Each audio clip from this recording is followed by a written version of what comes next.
Hi, I'm Becca. I'm an alcoholic. Hi, Becca. I just wanted to thank you for giving me the opportunity to speak tonight and share a little bit of my story, my experience, strength, and hope with you guys. It's kind of intimidating being in here, I'm not going to lie. I kind of liked the music in the background better, but Ben said I couldn't listen to it, so here we go. So I guess I'll start with the beginning, although even for me it gets kind of hazy. Going into my 5th year of sobriety, I haven't really been able to unravel a lot of the past. I don't know if that's like a gift that God gave me in my sobriety because it wasn't time for me to visit that part of my life yet, or if my mind's just clear enough to start tying things together.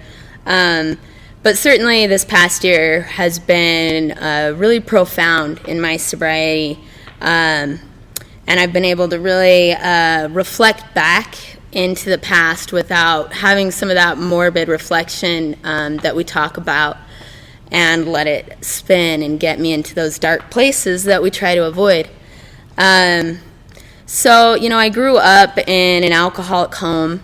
My stepdad was what we like to call a functional alcoholic, and at the time, I didn't really think there was anything abnormal about it.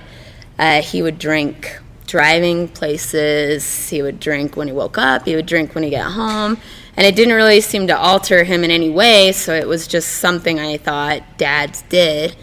And my mom would drink on occasion, and I was just kind of a loner kid, It wasn't really the happiest childhood. In fact, I remember growing up thinking, I just got to make it until I get to 18, and then I can get out of here.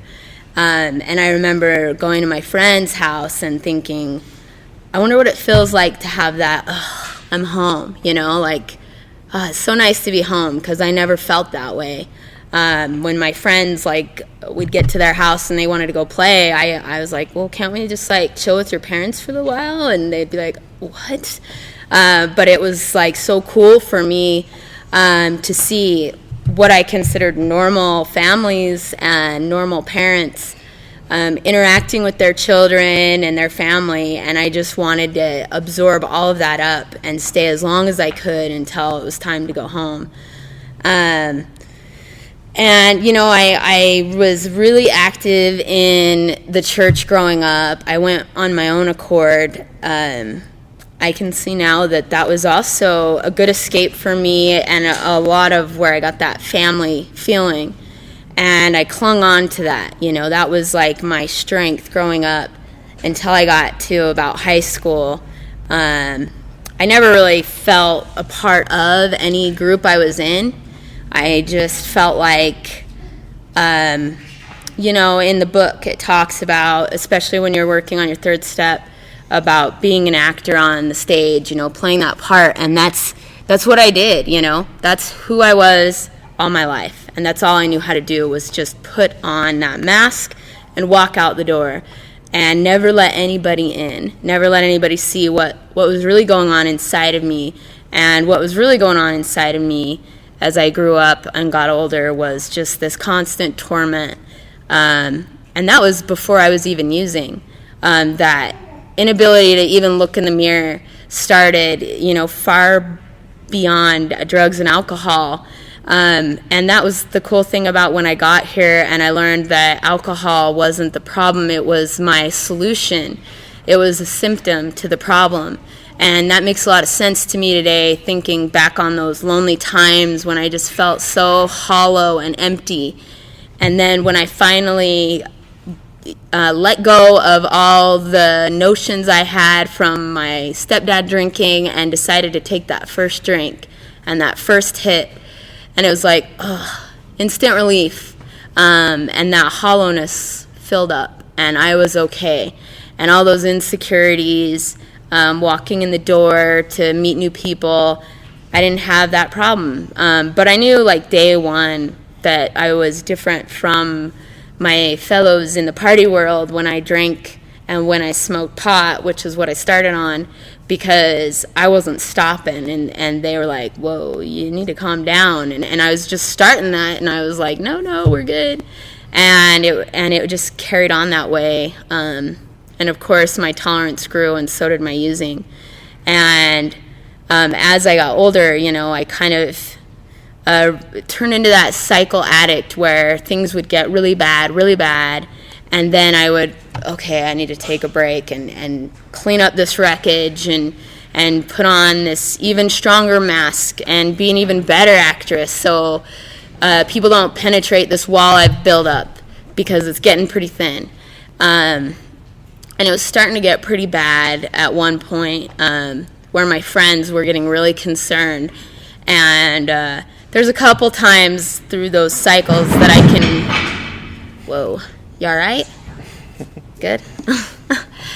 Where I can pinpoint friends that had been there for me for years and weren't addicts or alcoholics, who stopped talking to me because they were afraid of what I'd become. And I remember in that time thinking, like, what is wrong with them? And feeling so persecuted when I felt so good about something. Like, I truly felt so good about who I was when I was using.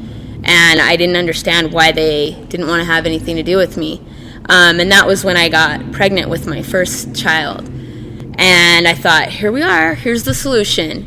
This will fill me up, I'm good. And I even quit smoking when I was pregnant with my son. And I had a firm resolve. I meant it too. I was going to stay sober. I was going to get my life together. And seemingly, things started to come together while I was pregnant. I got my own apartment, got a couple jobs, and I was going to make it work. I was 20 when I got pregnant, and 2 months after he was born, I turned 21. And of course, I had to go out and party for my 21st birthday, and that was the first time I had gone out since I had my son.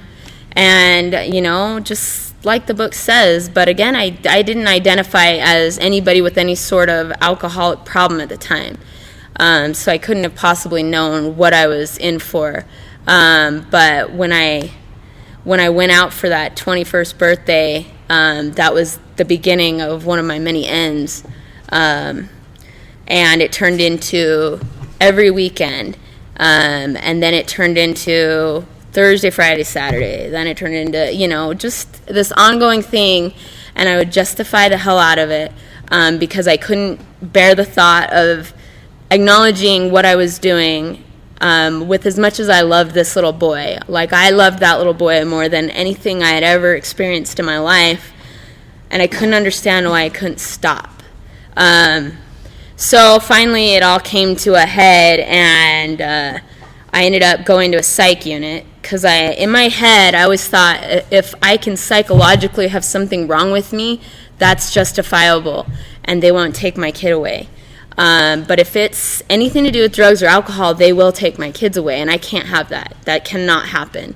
And so I went and stayed in a psych unit. And that was the first time in my life that I had ever gotten any kind of attention for something wrong with me, and I didn't like it. I didn't like people knowing that I had a dark secret and that all of a sudden it was exposed. And so I did what I normally do that I hate, and that's manipulate and lie and get my way. And I got out of there, within a week. And then I was back to taking care of my son with this firm resolve, everything's going to be okay. And it just wasn't. And things got so much worse after that. I got in some pretty dark places in that time period.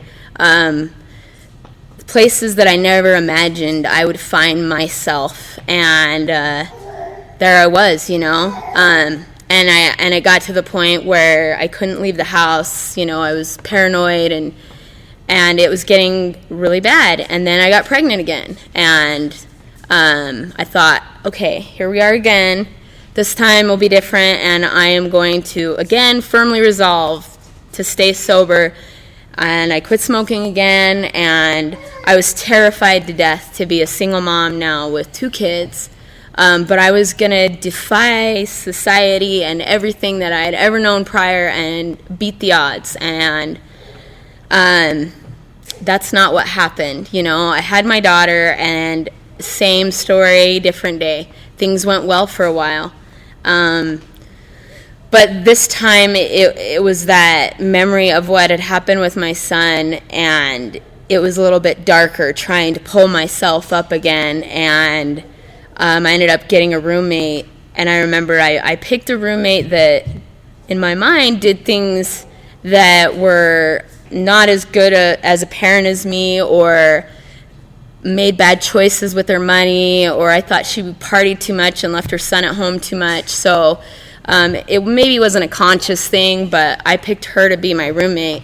Real wise choice on my end. And I just thought so little of this person, but that's how much I needed my ego to shine a little bit. And I remember my drinking got so bad, it was I'd wake up in the morning and go outside in the garage and have a beer and a cigarette. Then I'd get another beer, and I'd actually take it in the shower with me. And I thought it was so cool, like, I am drinking a beer in the shower. This is badass. And then I'd get ready, and my reward was to go out and smoke another cigarette and drink a beer. And then I'd take the rest of that pack and put it in my trunk and head off to work. And I remember her telling me once, like, I think you might have a problem. I think you might be an alcoholic. And I flipped out on her, like, who are you to tell me I have a problem? Like, look at your life. And I just refused to look at it. That same story over and over played out until I finally got sober for the first time. Whether it was a boyfriend, a best friend, a family member, it didn't matter. I denied it, and I could give you a million reasons as to why I was acting the way I wasn't that did not lead back to my alcoholism. And I got sober for the first time in December of 2007. But I wasn't ready, I wasn't willing, and I did not surrender. I still wanted it my way. I mean, I was ready to make my amends, like the day after I detoxed. I was ready. I was like, okay, I feel good. Let's go get this taken care of. Let's go talk to my boss. Let's go talk to my family. And my sponsor was like, whoa, no, we don't do that. And I didn't understand why. And I kept that attitude of not understanding why I couldn't have it my way, and just holding grudges, which we know to be resentments. And I met a guy, and on my 89th day, I relapsed on alcohol because I had somehow convinced myself that alcohol wasn't my problem. And having never even tried hard drugs before, I quickly found myself doing everything I never said I would do again. And this time it was a lot darker because, not only did I lose my soul, but I gave up things I said I would never do. I refused to go to treatment like 3 prior times up to that point. And when it all came crashing down, I willingly handed my children over to their dads because they weren't safe with me anymore, because I feared for their safety. And how did I, the person who loved her children and wanted to give them a life better than I had had for myself, how did I continue this cycle? That incomprehensible demoralization, that was certainly ringing true for me, having had some of this in my head, and I knew where to come. There was a day or two where I just, after giving my kids back, I just stayed in that morbid reflection. But then I got up and I went to a meeting, and that was September 16th of 2008, and I've been here ever since. And the greatest thing about this experience this time has been, this time I was desperate and willing, and I could recognize that my thinking brought me to that point, and that it was probably time to start listening to the suggestions of a few people who had a few more days than me that had the lives that I wanted. And I got a sponsor. And I got a woman sponsor, even though I wanted a man sponsor, because I don't like chicks. I want to hang out with dudes, Same story, different day with girls who come into the rooms. But when you're new and you're a woman in the rooms, that's who you are. And it's terrifying to go talk to a chick and then to call her every single day. I don't think I've ever called a chick every single day any other time in my life. But I was willing, and I did it. And because of those simple suggestions in the beginning, I had some of those simple miracles that in the rooms we celebrate, and outside the rooms they kind of shake their heads and wonder, like, why we're celebrating these things that adults just do. Like getting my car registered, getting the warrants taken care of, getting my license back. That all happened in like three months into my sobriety. Another cool thing that first year was I was able to get a service position, GSRing a meeting, and somebody who had a little bit more time than me actually asked me to do it, and I was just blown away that they trusted me with this thing of money, and I was supposed to keep it for like a month and then go turn it in. And that was really hard for me my first year, to have that honesty and integrity and not spend, even though it was only $20, it was really hard for me. But I'm very grateful for that experience today, and celebrating those little things that other people probably scoff at. That's a big damn deal to me, and I know it is to you guys too. A lot of other great miracles have happened, as a result of the life I was living. I know today it's not as a result of something I did wrong, but as a result of the life I was living, my kids had to be in some unfortunate circumstances. And when I was barely sober, I had to face some pretty heavy things, on behalf of my daughter. But had I not chosen to get sober at that time, I would have had no idea what was going to happen a month from that time and how bad she would have needed me. And I couldn't have been that person for her. And it's been really hard for me to trust that I can be that person for her, even 5 years later. But just last October, I got to stand, before a board of pardons, and I got to share a personal statement that I had written. And a judge in a prison told me that because of the life I was living, my daughter would be okay, and that most kids in that situation wouldn't be okay. And I knew, as crappy as I feel even today still about it, that that's God and this program working in my life. And before I had gotten here, nothing ever worked in my life. I couldn't do my laundry. I couldn't give my best friend or even my brother a hug. My brother came to see me get my chip on Tuesday, and it wasn't until after the meeting, but I realized for the first time, and this is 5 years later, I gave my brother a hug, and there wasn't that weird awkwardness,